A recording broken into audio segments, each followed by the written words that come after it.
اعوذ باللہ من الشیطان الرجیم بسم اللہ الرحمن الرحیم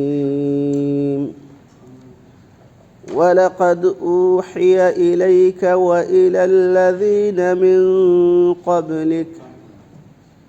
من قبلك لئن أشركت ليحبطن عملك ولتكونن من الخاسرين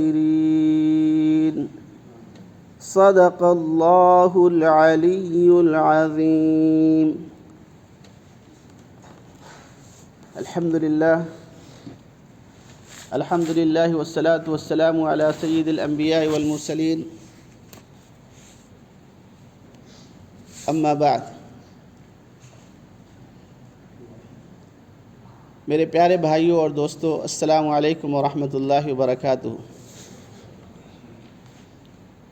اللہ سبحانہ و تعالیٰ کا بے پایا لطف و کرم و احسان ہے کہ اس نے ہمیں ایک مرتبہ پھر توفیق بخشی. درس قرآن کے لیے اللہ سبحانہ و تعالیٰ سے دعا ہے کہ اللہ تعالیٰ ہمیں صحیح بات اور اپنی آیتوں کی صحیح ترجمہ اور تفسیر کی توفیق نصیب عطا فرمائے. آج کے اس درس میں موضوع ہے نیکیوں کو برباد کرنے والے اعمال. میں نے ابھی آپ کے سامنے جو قرآن مجید کی آیت کریمہ تلاوت کی ہے وہ سورہ زمر کی آیت نمبر 65 ہے. میرے عزیز بھائیوں اور اسلامی دوستو، ہر بندہ مومن، ہر صاحب ایمان، ہر مسلمان روزانہ صبح و شام بہت ساری نیکیاں، بہت سارے اچھے اعمال اور بھلائیاں کرتا ہے، مگر نیکیوں کی حفاظت کرنا اور ان نیکیوں کی فکر کرنا کہ وہ ضائع نہ ہونے پائیں، بہت کم ہی ایسے افراد پائے جاتے ہیں جو اس کی فکر کریں. کیونکہ بہت سے ایسے بعض گناہ ہیں کہ وہ ہماری ان نیکیوں کو کھا جانے والی ہیں، اور ان گناہ کی وجہ سے ہماری تمام جو دن بھر کا کیا ہوا عمل ہے وہ اکارت اور ان پر پانی پھر جانے والا ہے. اس لیے آئیے ہم جانتے ہیں قرآن اور احادیث کی روشنی میں کہ وہ کیا اعمال ہیں جو ہماری نیکیوں کو برباد کرنے والے یا ان کو ضائع ہونے کا جو ہے سبب بنتی ہیں. اللہ سبحانہ و تعالی سورہ زمر میں فرماتا ہے کہ یقیناً اے محمد صلی اللہ علیہ وسلم اوحی الیک والی الذین من قبلک، کہ آپ کی طرف بھی اور آپ سے پہلے دیگر انبیاء کی طرف بھی وحی کی گئی تھی کہ اگر آپ نے شرک کیا تو بلا شبہ آپ کا عمل ضائع ہو جائے گا، وَلَتَكُونَنَّ مِنَ الْخَاسِرِينَ، اور آپ جو ہے یقیناً خسارہ اور نقصان اٹھائے جانے والوں میں سے ہو جائیں گے. اسی طریقے سے سورہ انعام میں اللہ سبحانہ و تعالیٰ نے 18 انبیاء کا ذکر کرنے کے بعد ابراہیم علیہ السلام سے لے کر کے لوط علیہ السلام، اس میں 18 انبیاء کا ذکر کرنے کے بعد اللہ سبحانہ و تعالیٰ فرماتا ہے کہ وَلَوْ أَشْرَكُوا لَحَبِطَ عَنْهُمْ مَا كَانُوا يَعْمَلُونَ، کہ اگر مان لو بالفرض یہ حضرات بھی شرک کرتے تو کچھ عجب نہیں کہ ان کے اعمال بھی جو ہے سب اکارت جاتے. زمانہ جاہلیت میں ابن جدعان نامی ایک شخص تھا، وہ ہر کار خیر اور بھلائیوں میں پیش رہتا، چاہے وہ بیواؤں اور یتیموں کی داد رسی ہو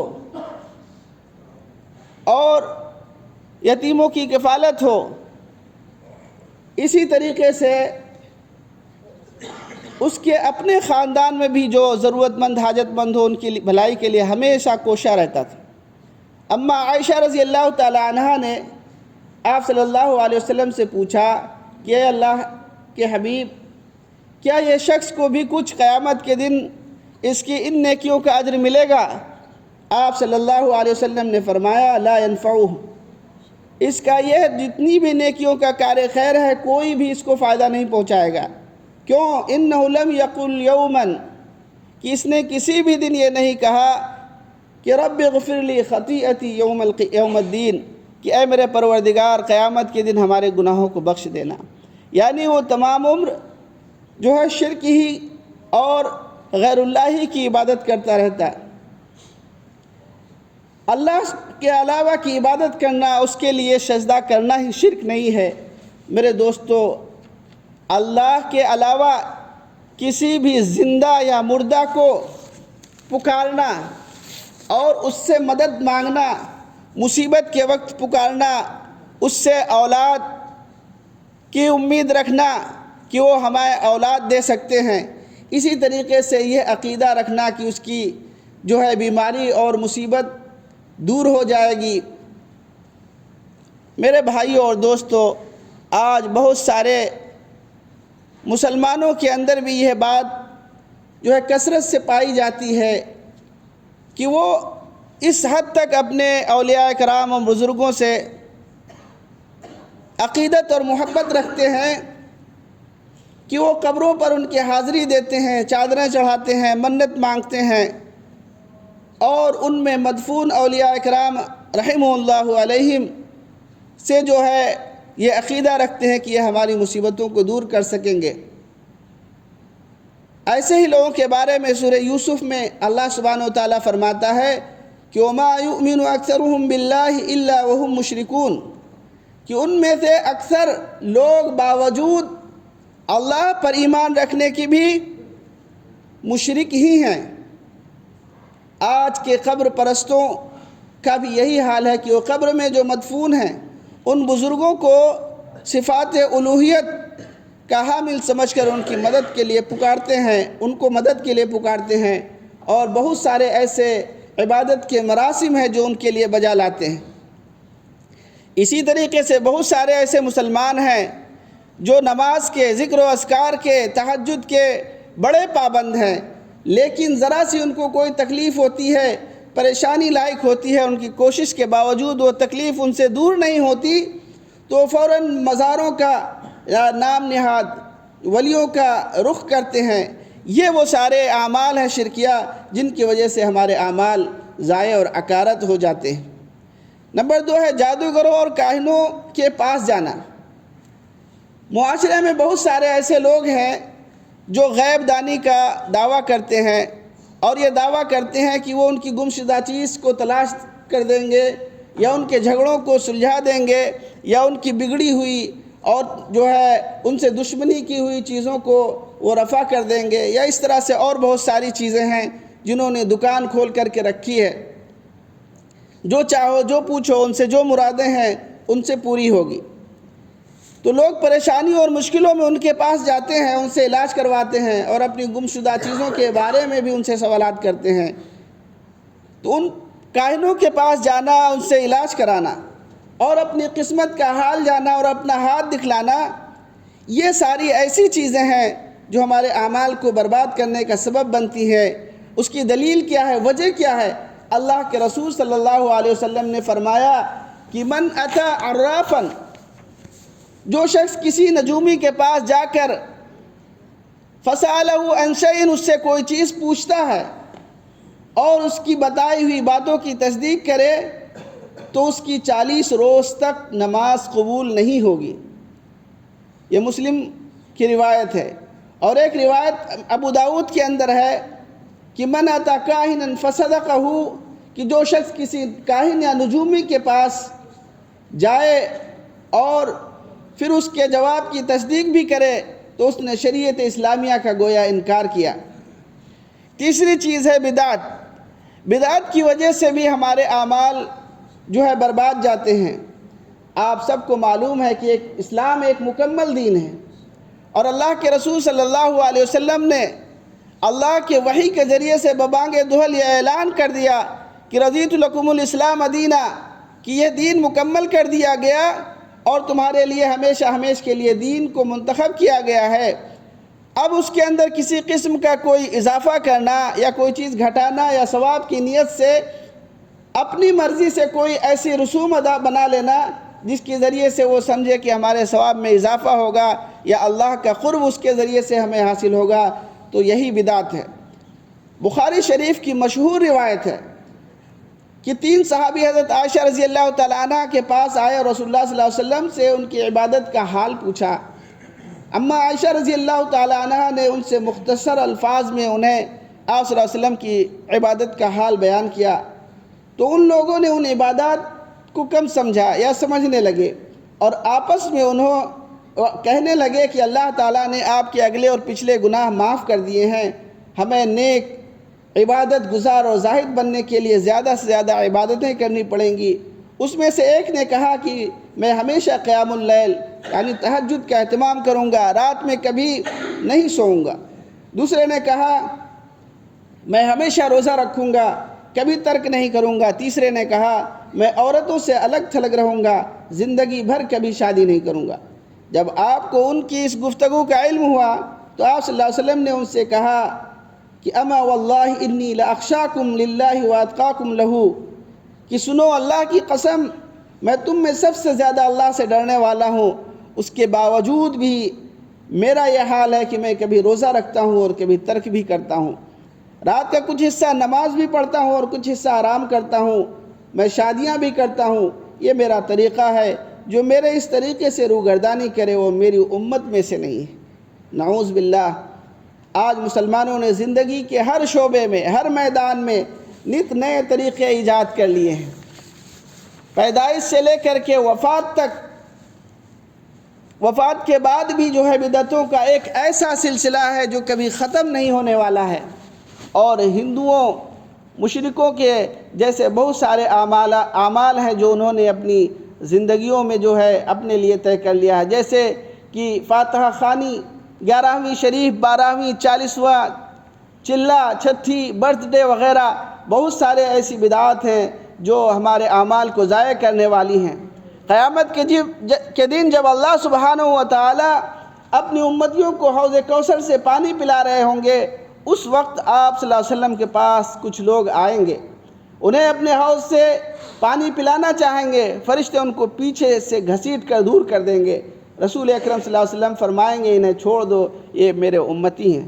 فرشتے کہیں گے انک لا تدری، آپ کو نہیں پتہ، ما احدث بعدک، کہ انہوں نے آپ کے بعد کیا چیزیں جو ہے ایجاد کر لی تھیں، بدعتیں ایجاد کر لی تھیں۔ آپ فرمائیں گے سحقا سحقا لمن غیر بعدی، دوری ہو ان لوگوں کے لیے جو میرے بعد بدل گئے۔ یہ بخاری شریف کی روایت ہے۔ چوتھی چیز ہے اسلامی تعلیمات کا مذاق اڑانا۔ جیسا کہ آپ کو معلوم ہے کہ اللہ سبحانہ و تعالیٰ کا پسندیدہ دین کیا ہے؟ اسلام۔ سورہ مائدہ میں ارشاد ہے کہ وَرَضِيتُ لَكُمُ الْإِسْلَامَ دِينًا، کہ اللہ تمہارے لیے دین کے اسلام ہونے پر، اسلام کے دین ہونے پر رضامند ہو گیا۔ تو اسی دین کو اپنانے میں ہمیں دنیا اور آخرت کی ہمارے لیے بھلائی اور نجات ہے۔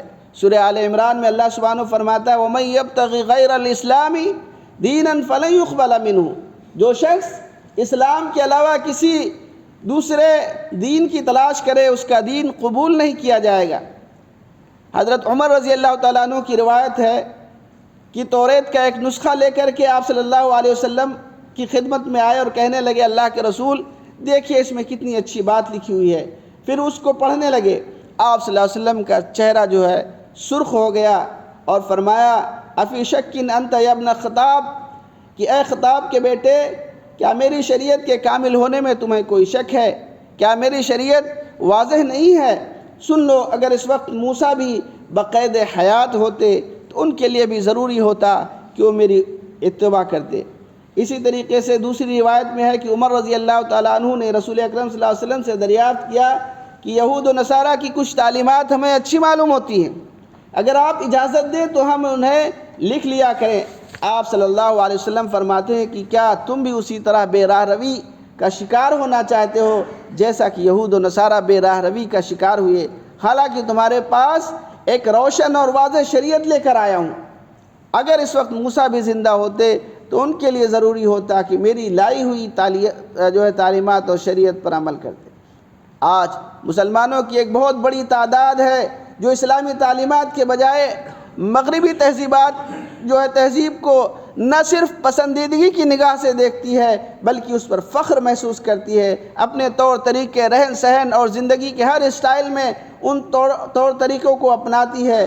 یقیناً یہ چیز بھی نیکیوں اور اعمال کو برباد کرنے کا سبب بنتی ہے۔ ایسے لوگوں کے بارے میں آپ صلی اللہ علیہ وسلم نے فرمایا ذَلِكَ بِأَنَّهُمْ كَرِهُوا مَا أَنزَلَ اللَّهُ فَأَحْبَطَ أَعْمَالُهُمْ سورہ محمد کی یہ آیت ہے کہ اس لیے کہ وہ اللہ کی نازل کردہ چیز سے ناخوش ہوئے، پس اللہ نے بھی ان کے اعمال ضائع کر دیے۔ جو لوگ اسلامی تعلیمات کا مذاق اڑاتے ہیں ان کے بارے میں سورہ توبہ میں کہا کہ کہہ دیجئے کیا اللہ اس کی آیتیں اور اس کا رسول ہی تمہارے ہنسی مذاق کے لیے رہ گئے ہیں؟ تم بہانے نہ بناؤ، یقیناً تم اپنے ایمان کے بعد بے ایمان ہوگے۔ اسی طریقے سے ریاکاری بھی ہے۔ ریاکاری یہ ہے کہ اللہ کی خاطر کوئی عمل کرنا ہو لیکن اس میں دوسروں کی بھی نیت کر لی جائے، اس کو بھی خوش رکھنے کی خاطر آدمی اپنے نیت اور ارادے میں بات یہ لے آئے تو اس کا بھی یہ اعمال ضائع ہو جائے گا۔ یعنی کوئی شخص اگر کسی کو اچھا محسوس کرانے کے لیے اسے لگے کہ میں نماز پڑھنے والا ہوں، تہجد گزار ہوں اور وہ مجھے کچھ اہمیت دے، میری کچھ عزت کرے یا مجھے لوگوں کے سامنے معتبر ٹھہرائے، تو یہ ایک ریاکاری ہے۔ رسول اکرم صلی اللہ علیہ وسلم نے فرمایا کہ میں شرک سے بیزار ہوں، جو کوئی ایسا عمل کرے جس میں میرے ساتھ دوسروں کو بھی شریک کرے تو میں اس کو میرے حصے کو ترک کر دیتا ہوں۔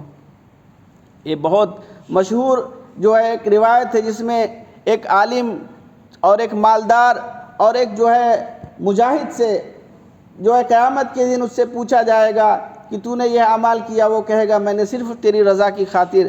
اللہ سبحانہ و تعالیٰ کی طرف سے فرشتے کہیں گے کہ تو اس لیے علم حاصل کیا کہ تجھے لوگ عالم کہیں، حافظ کہیں اور اسی طریقے سے دوسرے القاب سے تجھے یاد کرے، گویا کہ دنیا میں تجھے لوگوں نے وہ سارے القاب سے نوازا، تو اب تجھے اس میں کچھ حصہ نہیں، اسے منہ کے بل گھسیٹ کر لے جایا جائے گا۔ اسی طریقے سے جو سخی ہوگا، جس نے مال اللہ کے راستے میں خرچ کیا ہوگا اور کہے گا کہ میں نے اللہ کے راستے میں یہ مال خرچ کیا، وہ مال خرچ کیا، کہیں گے نہیں، تو نے تو مال صرف اس لیے خرچ کیا کہ لوگ تجھے سخی کہیں، داتا کہیں، اور تجھے وہ چیزیں مل گئی دنیا میں، لوگوں نے تمہارے نام کا خوب چرچا کیا۔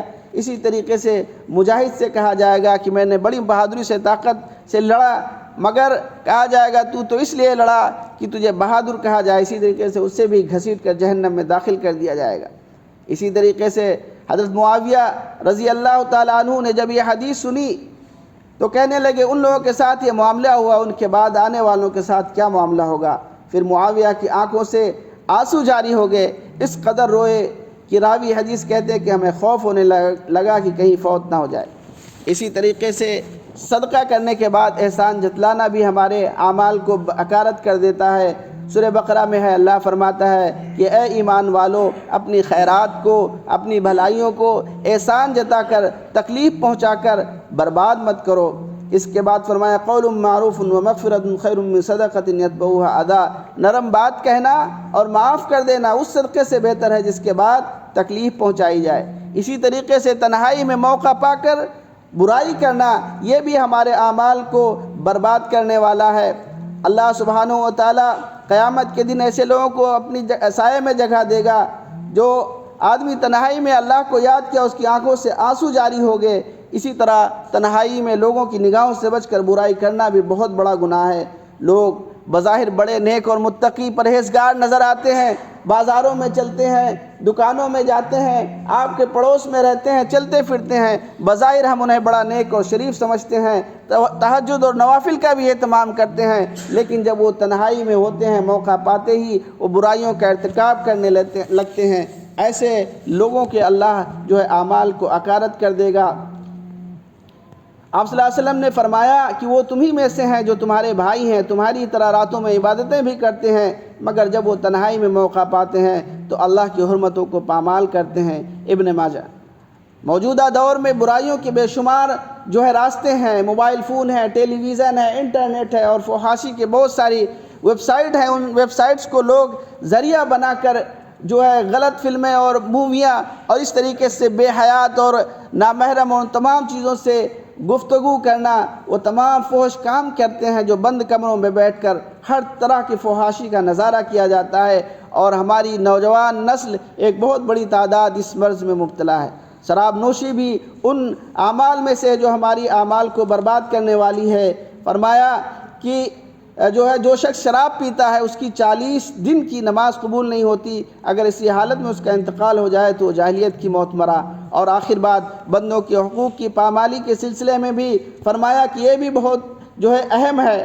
بندوں کے حقوق کی ادائیگی میں غفلت اور کوتاہی برتنا بھی ہمارے اعمال کو ضائع کر دے گا. مسلم شریف کی روایت ہے، آپ صلی اللہ علیہ وسلم نے فرمایا، جانتے ہو کہ مفلس کون ہے، قلاش کون ہے، غریب کون ہے، دیوالیہ پن جو ہے کس کو کہا گیا ہے؟ لوگوں نے کہا ہم میں مفلس وہ ہے جس کے پاس درہم و دینار نہ ہو، روپیہ پیسہ نہ ہو، مال و متاع نہ ہو، جائیداد نہ ہو. آپ صلی اللہ علیہ وسلم نے فرمایا ان المفلس من امتی من یأتی یوم القیامہ بصلاۃ وصیام وزکوٰۃ. فرمایا میرے امت کا مفلس وہ ہے جو قیامت کے دن نماز، روزہ، زکوٰۃ کی شکل میں ڈھیر ساری نیکیاں کر کر آئے گا، مگر ساتھ ہی اس نے کسی کو گالی دیا ہوگا، کسی پر الزام تراشا ہوگا، کسی کا مال کھایا ہوگا، کسی کا خون بہایا ہوگا، کسی کا حق مارا ہوگا، جس کے نتیجے میں اس کی نیکیاں ان لوگوں میں تقسیم کر دی جائیں گی جس پر اس نے زیادتی کی ہوگی. حقوق دلوائے جانے سے قبل اگر اس کی نیکیاں ختم ہو جائیں گی تو ان مظلوموں کے گناہ بھی اس کے سر لاد دیا جائے گا، پھر اس سے جہنم میں پھینک دیا جائے گا. میرے دوستوں اور بھائیوں، یہ چند ایسے گناہ ہیں جو نیکیوں کو ضائع اور برباد کرنے والی ہیں. نیکیوں کی حفاظت اور ان کی قبولیت کے لیے ضروری ہے کہ ہمیں ان سے بچنا چاہیے. کم عقل انسان جب بھی کوئی قیمتی چیز خریدتا ہے تو اس کی حفاظت جو ہے کی فکر کرتا ہے. یعنی جس کے پاس عقل کم ہے، شعور کم ہے، پھر بھی اگر وہ کوئی چیز خریدتا ہے تو اس کی فکر کرتا ہے. اگر کسی کے گھر میں مال و متاع ہو، ہیرو جواہرات ہو، سونا چاندی ہو، تو ان کی حفاظت کے لیے ہر ممکن تدبیر کرتا ہے. تجوریاں لاتا ہے، مہنگے سے مہنگے تالے اور سیکورٹی اس میں جو ہے فکس کرتا ہے، اور ہر ممکن تدبیر کوشش کر کے وہ اپنا سامان کو چوری ہونے اور ضائع ہونے سے بچاتا ہے.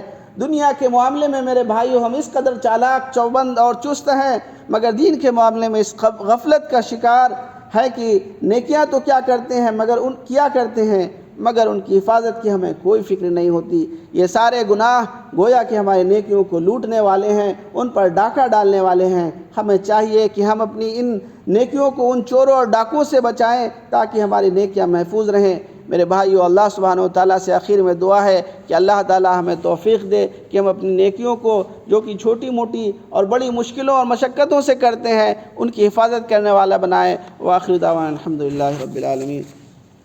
سبحانک اللہم و بحمدک استغفرک و اتوب الیک. سبحان ربک رب العزة عما یصفون وسلام علی المرسلین والحمدللہ رب العالمین.